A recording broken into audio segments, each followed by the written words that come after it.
Hello and welcome or welcome back to the Three Strands Pod. How are you guys doing? I hope you guys are feeling good. I hope you guys are feeling strong and happy. Are you guys motivated? How are you staying motivated in the lockdown? What are you guys getting into? Are we doing some exercise? Are we reading? Netflix? Are we sleeping? Are we eating? YouTube? What are we up to? I say that because I've been doing all of those things. Been doing all of those things and I have no energy, no motivation, nothing, nada, nunca. Actually, nunca means never, but you get the picture. You get the picture. Do you get the picture? Anyway, I was thinking about something. Don't you think it's weird that everything that has ever happened in life has happened on this planet? Well, that sounds weird. Like, I don't know if I believe in dinosaurs. I don't know, because I just kind of don't care. And two, because, yeah, people just lie. But if there were dinosaurs, they lived on this planet. And cavemen and the Ice Age, all of those different things, they all happened on this planet. Like, that's crazy. Like, sometimes I just think, where my house is, what was here 1,000 years ago? Something was here. There was a person here, probably. What was their life like? And then 1,000 years before that, what was their life like? And like, they would have never imagined that 1,000 years in the future, life would look like what it looked like 1,000 years ago. And then 1,000 years from then, they wouldn't be like, I wonder what life will look like in 1,000 years. So what life looks like now. I hope you guys get what I'm saying. But like, don't you think that's weird? That there were animals here that we would never see. And there were people here. And they were living lives in completely different ways to how we're living. But all of it happened on this one earth. Like volcanoes erupting and icebergs melting and animals and whatever. All of it was on this earth. I think that's crazy. Wow. If the earth could talk, man, she would tell some traumatic stories like the wars. Mad. I think that's crazy. So I like to see pictures of like areas that I know, but from like, I don't know, as far back as the pictures go, because it's just like, oh my days, that shop has been there since what? The 1100s. That's crazy. Or like, wow, this thing is so old. It's just so fascinating to see. Basically, what I'm trying to say is invest in making a photo album so that you can give your grandchildren pictures of you in your prime. Hopefully you're in your prime. I don't know what you get up. I don't know. Okay, that's your business. That's between you and God. But so you have pictures to show your grandkids and be like, this is what life looked like in my 20s, in my 30s, in my 40s, whatever. Like, that'll be so fascinating. And then you can look back and be like, oh my days, this has been around for so long, whatever. Because it's hard to remember what used to be where when there's so much development going on. Like, there's new blocks everywhere and they're changing this road and they're changing that place. You'd be like, what used to be here? But if you have a picture, you can look back at it. Sorry, I'm childish. But that's why I'm making a photo album. But mine is really more of me than places. But that's neither here nor there. None of your business. Mind your business, that's all. Mind your business. Question. Am I the only one that thinks it's weird? Not really weird. It's fascinating.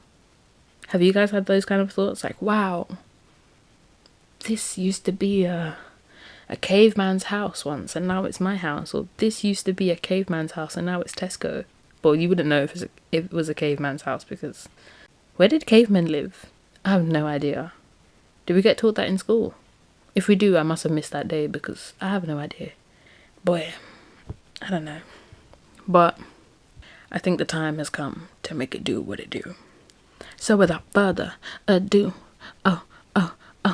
so without further ado, cue the intro.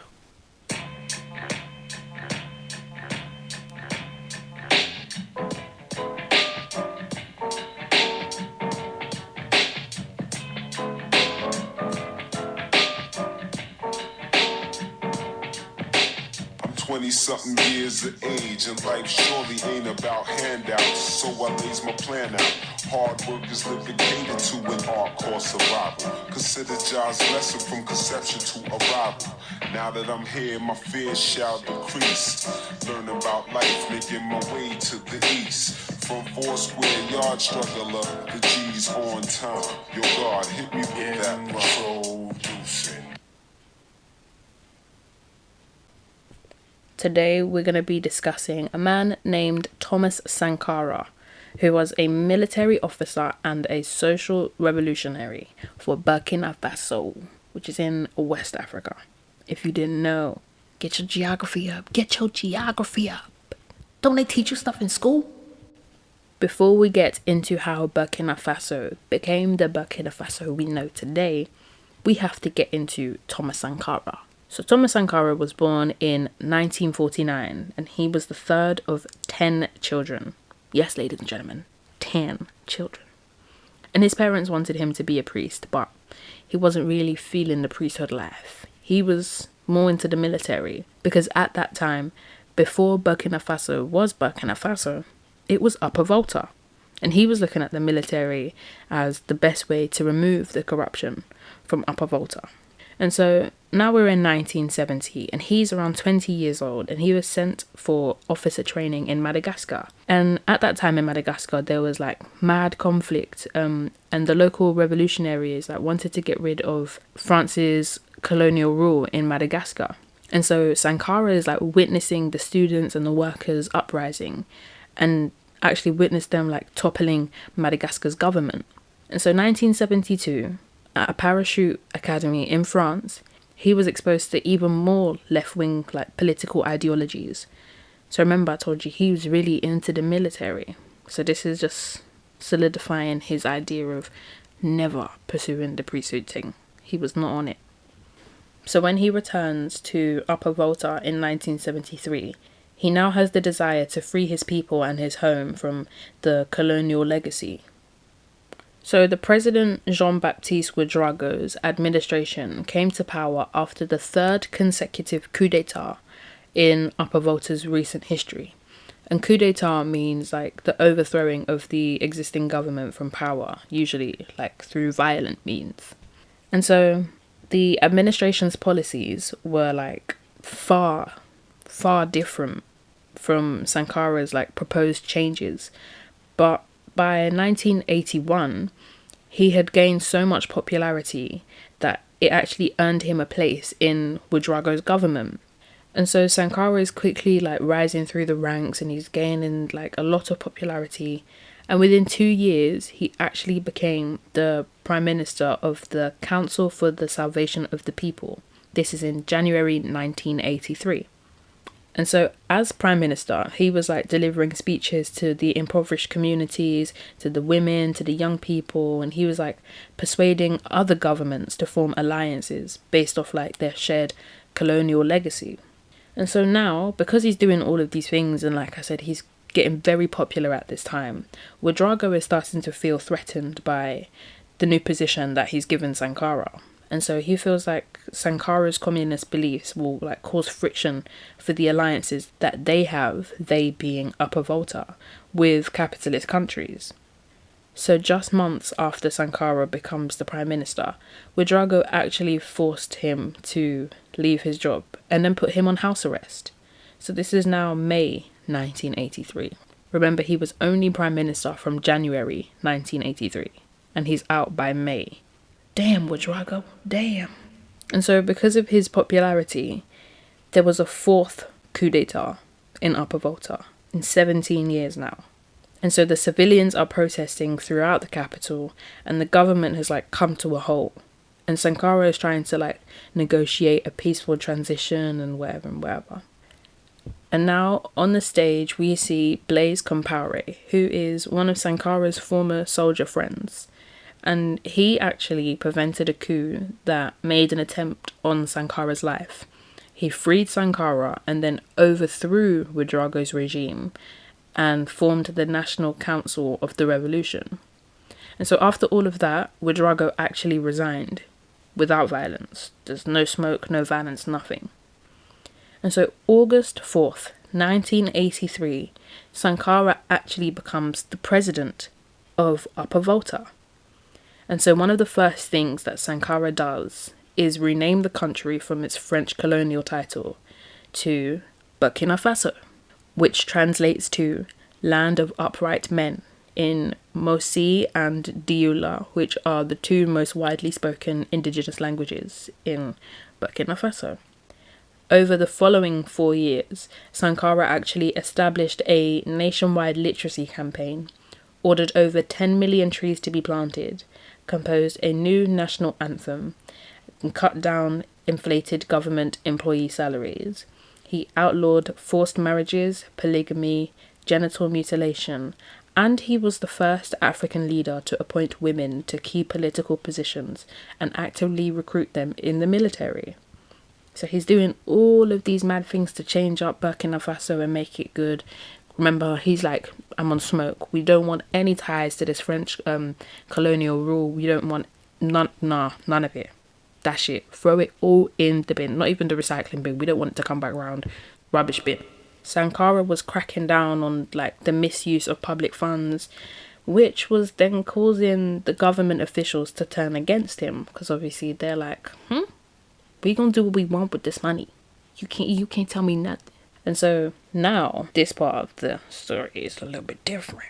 So Sankara starts executing increasingly authoritarian action. So he banned trade unions and the free press, and this actually led to like his closest friends turning against him. And so October 15th, 1987, Sankara was conducting a meeting when assailants swarmed his HQ, and he was actually assassinated in the attack. And people believe that the raid was ordered by, I'm gonna give you guys a second to guess who you think the raid was ordered by.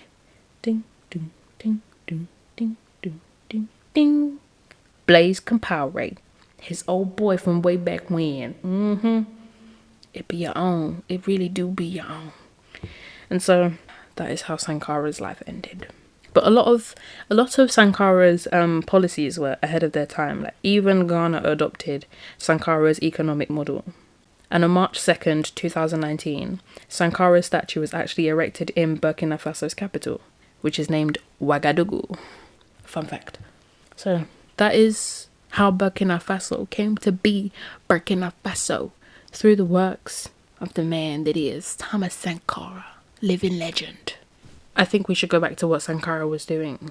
Plant over 10 million trees, compose new national anthems, because I don't know what everyone's national anthem is looking like, but I'm sure some people are singing about things we don't need to be singing about. Even speaking French, that one is a bit away from me, but we don't gotta get into that today. We don't got to. It's alright. For me, it's nice to see countries moving away from their colonial rule. Sankara even renaming the country. Wow, 10 points. Not even 10, that's minimal. Billion points. Top tier, man, top tier. New national anthem, top tier. I need to see more of this. You know when Jill Scott said, that's what I'm talking about. This is what she was talking about. This is what I like to see. This, you know when Michael Jackson said, this is it? This is what he was talking about. This is what I like to see. So if you guys know of any more stories of African countries that have completely moved themselves away from their colonial rule, or are working towards moving themselves away from their colonial rule, changing their names, their anthem, their language, their cuisines, whatever it is, feel free to let me know. But on Thomas Sankara and Burkina Faso, I hope you guys learned something new. Let me know, did you guys already know about Thomas Sankara? I didn't. Again, this is why we're here, to learn, to get educated. But yeah, I hope you guys learned something new. If you do find out any interesting facts or want to send in a voice message, I shall leave the link in the description and it can be shared into the next episode. Until next time, peace in the Middle East to you and your crew. What? Peace in the Middle East to you and your crew.